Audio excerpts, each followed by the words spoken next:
Uma boa noite a todos, aqui é Yasmin Tavares, repórter do Valor Invest, para mais um saldo do dia 21 de junho de 2023, dia de decisão de juros aqui no Brasil, né?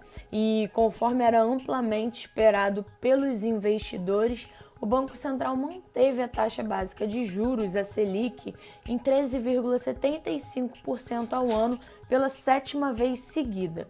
E também, conforme era esperado pelo mercado, a autoridade monetária retirou do comunicado o trecho que deixava espaço para novos aumentos de juros, mas sem abrir mão de um discurso mais cauteloso, mais firme aí, em relação ao cenário de inflação. Embora o crescimento da atividade econômica tenha vindo acima do esperado no primeiro trimestre, embalado pelo forte desempenho da agropecuária, a perspectiva é de desaceleração da economia nos próximos trimestres. Em paralelo a isso, o enfraquecimento dos índices de inflação que temos visto nos últimos meses antecipa um aumento do IPCA ao longo do segundo semestre, o que deve implicar numa alta do indicador no acumulado em 12 meses. Entre os riscos inflacionários, a autoridade atribuiu as incertezas em relação ao arcabouço fiscal a ser aprovado pelo Congresso no início do próximo mês, o que pode refletir em uma mudança para cima nas expectativas de inflação. No geral, olhando para o ambiente local e externo, o Comitê de Política Monetária do Banco Central avalia que a conjuntura demanda paciência e serenidade na condução da política monetária. Por isso, a estratégia de manutenção de juros em 13,75% por período prolongado tem se mostrado adequada, conforme pontuou o comitê.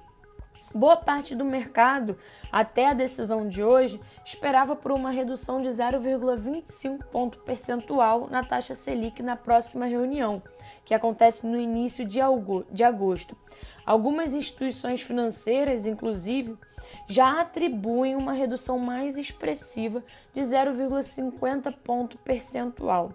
Resta, a gente saber se essas projeções de corte vão continuar depois do comunicado considerado mais duro de hoje, dessa quarta-feira. Já em relação à agenda fiscal, o andamento do novo arcabouço e as mudanças feitas pelo Congresso para tornar o texto mais rígido destravaram certo otimismo por parte do mercado ao conferir maior controle das contas públicas do país. Em discussão no Senado, a proposta foi aprovada pela Comissão de Assuntos Econômicos nesta quarta-feira e agora segue para o plenário da Casa. Passando por lá, o texto volta para a Câmara em razão das mudanças feitas pelos senadores. E aliada da nova regra fiscal, o governo corre para agilizar a tramitação da reforma tributária antes do recesso parlamentar. Ainda que existam alguns pontos de divergência, a expectativa é de que o relatório seja divulgado amanhã, dia 22, e que a votação ocorra até o dia 10 de julho. Já lá no exterior, nos Estados Unidos, o presidente do Banco Central americano, Jerome Powell, voltou a falar sobre a necessidade de novas altas de juros para levar a inflação para a meta de 2% até o fim do ano. Isso já está igual disco arranhado, Apesar de reconhecer que o processo de desaceleração tem acontecido, o dirigente afirmou que os níveis de preços seguem extremamente elevados. O foco de agora, no entanto, não é acelerar a velocidade dos novos aumentos de juros, mas moderar o ritmo de aperto. E ainda que os juros em patamares restritivos levem a um crescimento baixo da maior economia do mundo, restaurar a estabilidade de preços é a prioridade para um mercado de trabalho sólido e uma inflação estável no longo prazo.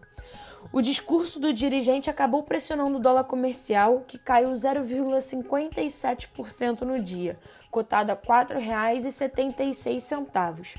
Já o Ibovespa fechou em alta de 0,67%, alcançando o patamar de 120 mil pontos pela primeira vez desde abril de 2022, aos 120.420 pontos.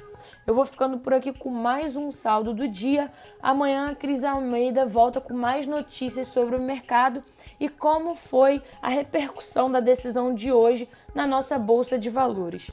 Uma boa noite a todos e bom descanso.